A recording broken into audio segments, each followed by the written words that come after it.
ज्यादा सीधे मत बनो, धोखे से बचने और करुणा बनाए रखने का मार्ग। कहते हैं सीधे पेड़ जल्दी काट लिए जाते हैं, यह बात इंसान पर भी उतनी ही लागू होती है। भावनात्मक रूप से कमजोर और नरम दिल लोग अक्सर दूसरों के शोषण का शिकार होते हैं। हमने अक्सर देखा है कि जो इंसान करुणावान और संवेदनशील होता है वह अपनी अच्छाई से दूसरों की मदद तो करता है, लेकिन बदले में उसे अक्सर धोखा ही मिलता है। तो क्या इसका मतलब यह है कि हमें भावनात्मक नहीं होना चाहिए? क्या हमें दूसरों पर भरोसा नहीं करना चाहिए या उनकी सहायता नहीं करनी चाहिए? क्या करुणावान और संवेदनशील होना कोई गुनाह है? अक्सर संवेदनशील व्यक्ति दिल का अच्छा होता है, वह दूसरों की मदद करता है, उनका ख्याल रखता है और उनसे प्रेम करता है। प्रेम भी तो एक संवेदना है, एक भावना का रूप है। तो क्या प्रेम करना भी गलत हो जाता है? और हम सब जानते हैं कि प्रेम तो आध्यात्मिक साधना का एक महत्वपूर्ण कदम है। तो फिर एक इंसान समाज में संवेदनशील, करुणावान और दयालु यानी एक अच्छा इंसान कैसे बना रह सकता है ताकि लोग उसका फायदा भी न उठा पाएं और वह अपने मन की अच्छाई, अपनी कोमलता और करुणा को भी बरकरार रख सके? यह जानने के लिए आइए सुनते हैं एक युवा लड़के और एक भिक्षु की कहानी। एक जमाने की बात है, एक घना जंगल था जिसके भीतर एक शीतल झरने का पानी बहता था। पास ही एक भिक्षु रोज शाम को स्नान करने आया करते थे। यह उनका नित्य का नियम था। एक शाम जब भिक्षु अपने मार्ग पर थे तो उन्होंने जंगल के भीतर से चीखने और मुक्के मारने की आवाजें सुनी। उन्होंने देखा कि एक युवा लड़का बड़े जोर जोर से एक पेड़ पर मुक्के मार रहा था। उसके हाथ लहूलुहान हो चुके थे और वह गुस्से और दर्द में चीख रहा था, रो रहा था। शायद उसे किसी ने धोखा दिया था या उसके साथ कुछ बहुत बुरा हुआ था जिससे वह अत्यधिक परेशान था और उसे कहीं शांति नहीं मिल रही थी। उस लड़के के आसपास कोई नहीं था और भिक्षु को उसकी चिंता होने लगी। उन्होंने सोचा कहीं इसे ऐसे ही छोड़ दूं और यह कुछ गलत कदम न उठा ले। इन विचारों के बावजूद भिक्षु ने कुछ नहीं कहा। वह चुपचाप खड़े होकर उस युवक को देखते रहे। कुछ देर तक तो युवक ने भिक्षु को नजरअंदाज किया, लेकिन फिर उसे अजीब सा लगने लगा। यह आदमी न मुझे रोक रहा है, न कुछ कह रहा है, बस मुझे देखे जा रहा है। इसका क्या मतलब है? कितना अजीब आदमी है, ऐसे ही विचार उसके मन में उठने लगे। जब कुछ देर बाद भी भिक्षु चुप रहे तो लड़के ने अचानक उनसे पूछा, महाशय, आप अपने रास्ते क्यों नहीं चले जाते? आपको क्या मतलब है? आप खड़े हुए मुझे देख क्यों रहे हैं? भिक्षु ने शांत स्वर में कहा, मैं तुम्हें रोक नहीं रहा हूं, तुमसे कुछ कह नहीं रहा हूं, तो मुझसे तुम्हें क्या परेशानी है? ये पेड़ पौधे, ये पक्षी, ये सब तुम्हें देख ही तो रहे हैं। जब इनसे तुम्हें कोई परेशानी नहीं है तो मुझसे क्यों परेशानी? यह सुनकर लड़का जोर से चीख कर बोला, मुझे सबसे परेशानी है। मैं सबसे नफरत करता हूं। यहां सब धोखेबाज, गद्दार होते हैं। कोई किसी का नहीं होता इस दुनिया में। यह कहते कहते वह फूट फूट कर रोने लगा। भिक्षु उसे चुप कराने की कोशिश भी नहीं कर रहे थे, जिससे लड़के को और ज्यादा अजीब लगा। रोना छोड़कर लड़के ने सीधे खड़े होकर भिक्षु से कहा, कितने अजीब आदमी हैं आप। सामने कोई इंसान रो रहा है, दुखी है, परेशान है और आप उसे चुप भी नहीं कर सकते। आपके मन में बिल्कुल भी संवेदना नहीं है। बड़े अजीब और कठोर हृदय वाले साधु हैं। आपको अपने साधु होने पर खेद होना चाहिए। और ऐसे ही ना जाने क्या क्या कड़वी बातें वह युवक उस भिक्षु को सुनाने लगा। कुछ देर बाद जब युवक की सारी भड़ास निकल चुकी थी तब भिक्षु ने बड़े ही शांत स्वर में कहा, आज मैं तुम्हें कंधा दे सकता हूँ, तुम्हारे आंसू पोंछ सकता हूँ, लेकिन इससे तुम्हारी समस्या का समाधान नहीं होगा। कुछ देर के लिए तुम्हारा मन बहल जाएगा, बस। उसके बाद वही जिंदगी, वही लोग जो आज तुम्हें कंधा देने के लिए भी तुम्हारे पास नहीं है, फिर से तुम उसी जिंदगी में लौट जाओगे। कोई तुम्हें धोखा देगा, कोई तुम्हारा फायदा उठाएगा और तुम अपने मन को ऐसे ही तकलीफ पहुंचाते रहोगे। तो आंसू पोंछने की बजाय तुम्हें मुझसे कुछ ज्ञान की बातें लेनी चाहिए, जिससे तुम्हें जीवन में कोई भी धोखा न दे सके, तुम्हारी अच्छाई का कोई भी फायदा न उठा सके। याद रखना, आंसू पोंछने वाले तो तुम्हें बहुत मिल जाएंगे, लेकिन ज्ञान और सही समझ देने वाला कभी कभी ही कोई इंसान मिलता है। भिक्षु ने उसे बताया, मैं पास ही के झरने में स्नान करने के लिए जा रहा हूँ। बड़ा ही शीतल पानी है वहाँ का, अगर तुम चाहो तो तुम भी मेरे साथ चल सकते हो। यहाँ अकेले परेशान होने से अच्छा है कि तुम झरने के शीतल पानी में स्नान करो, जिससे तुम्हारा दिमाग, मन, मस्तिष्क और तुम्हारा शरीर सब कुछ पवित्र हो जाएगा। यह सुनकर वह लड़का उस भिक्षु के पीछे पीछे चलने लगा। जंगल के बीचों बीच रास्ता झरने की तरफ जाता था। जंगल में सन्नाटा छाया हुआ था। उनके पैरों तले सूखे पत्तों की चरमराने की आवाज पूरे जंगल में गूंज रही थी। आज पूर्णिमा की रात थी और आसमान में चांद अपनी उजली रोशनी उस जंगल में बिखेर रहा था। उस रोशनी में दोनों उस झरने की तरफ बढ़ते चले जा रहे थे। रास्ते में चलते चलते युवक ने उस भिक्षु से कहा, महात्मन, आपकी जिंदगी कितनी मस्त है। आपको किसी चीज की कोई परेशानी नहीं है।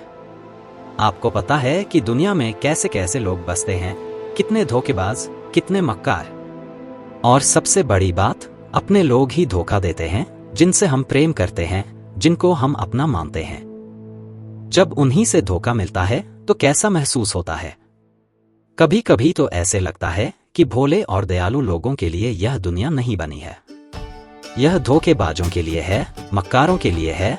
वही यहाँ पर फलते फूलते हैं, वही आनंद से जीते हैं, और हमारे जैसे लोग जो दूसरों की सहायता करते हैं, दूसरों को अपना मानते हैं, वह हमेशा जीवन भर दुख में रहते हैं। यही जीवन की सत्यता है और यही संसार है जिसमें हमें रोज घुट-घुट कर मरना पड़ता है। आपने सही किया, ऐसी जिंदगी को त्याग दिया, पीछे छोड़ दिया। अब बस अपने में मस्त, किसी से कोई परेशानी नहीं है, किसी की कोई चिंता नहीं है। मैं भी सोचता हूँ कि मैं भी संन्यास ले लूं, छोड़ दूं इस दुनिया को डोट। यह सुनकर उस भिक्षु ने कहा, तुम्हें क्या लगता है सन्यासी जीवन बहुत आसान होता है? भिक्षु ने बड़े शांत स्वर में कहा, तुम्हें तो 2 वक्त की रोटी शांति से मिल जाती है, हमें तो कभी कभी वह भी नसीब नहीं होती। अगर भिक्षा मिल जाती है तो हम खा लेते हैं, वरना हमें तो भूखा ही सोना पड़ता है। यही सन्यासी जीवन है। हमें हमेशा नीचे सोना पड़ता है, सिर्फ एक लंगोट में रहना पड़ता है।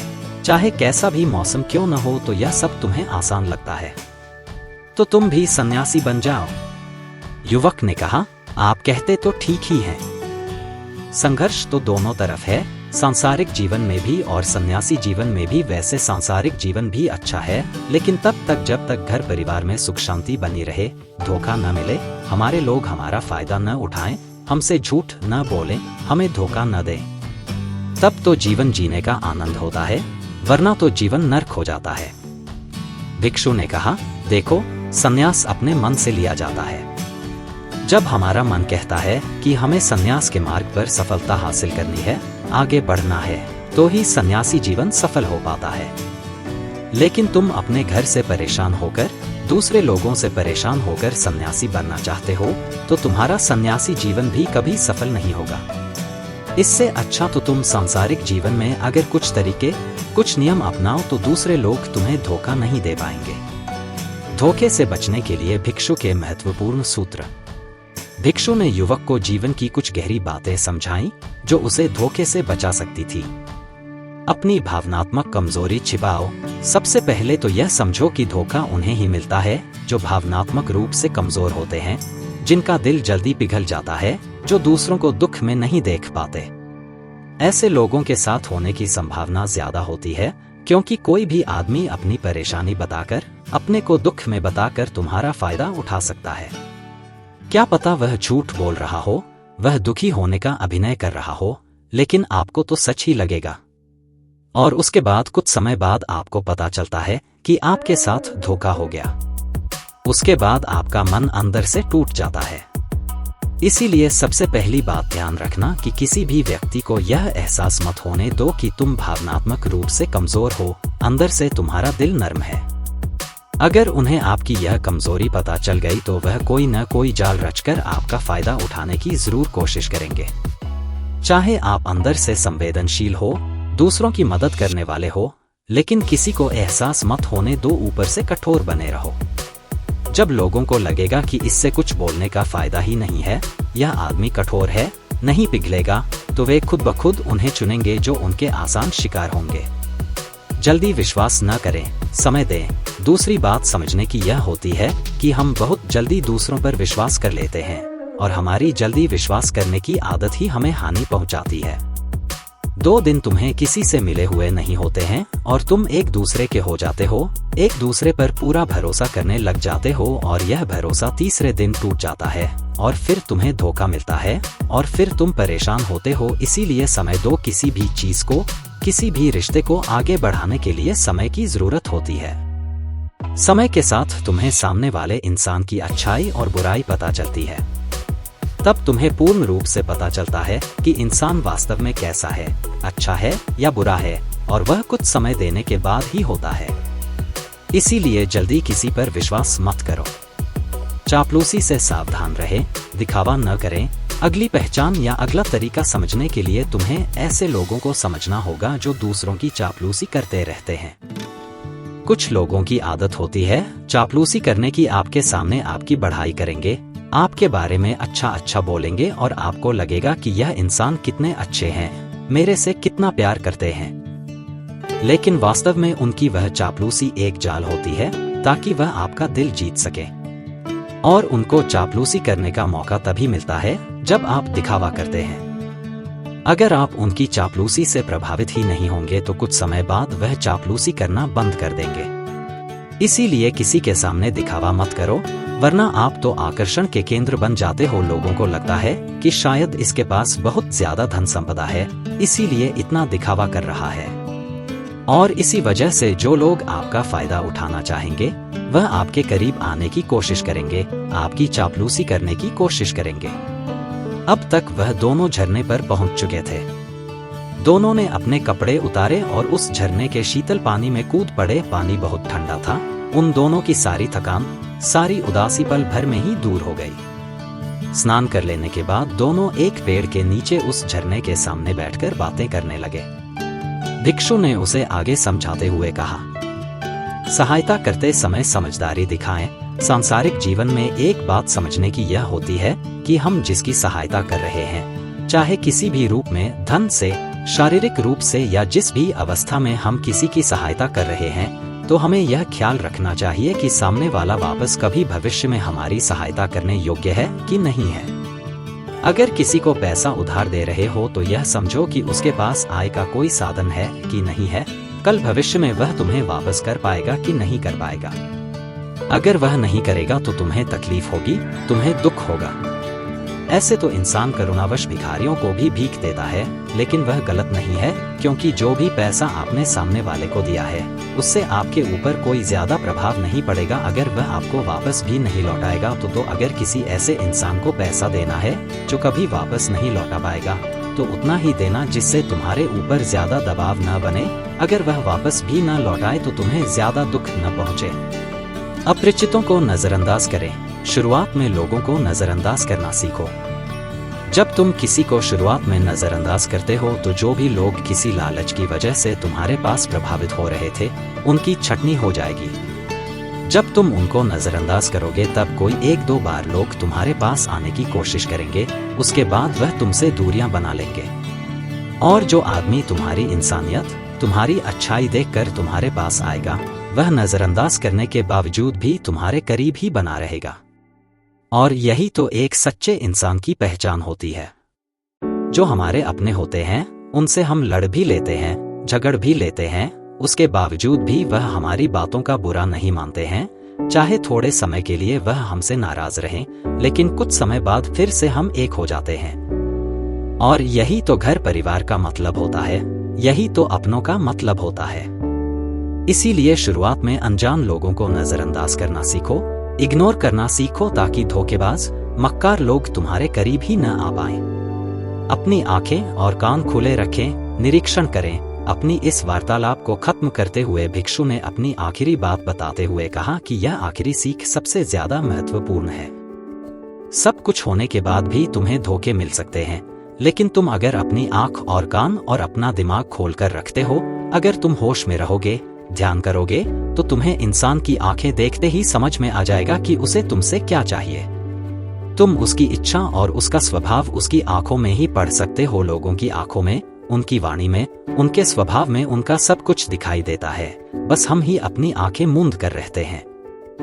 दूसरे लोगों से जानो, उसके रिश्तेदारों से जानो, उसके परिवार वालों से जानो कि वह इंसान कैसा है, दूसरों के साथ उसका व्यवहार कैसा है।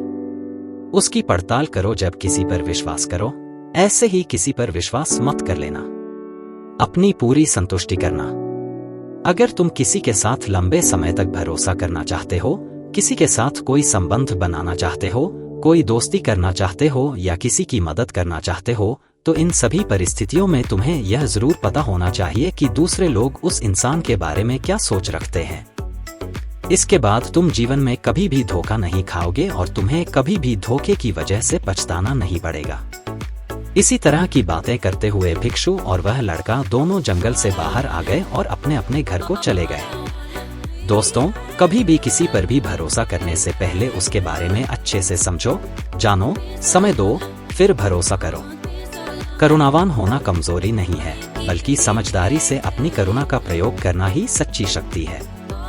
अपनी अच्छाई को बनाए रखो, लेकिन अपने विवेक को कभी मत छोड़ो।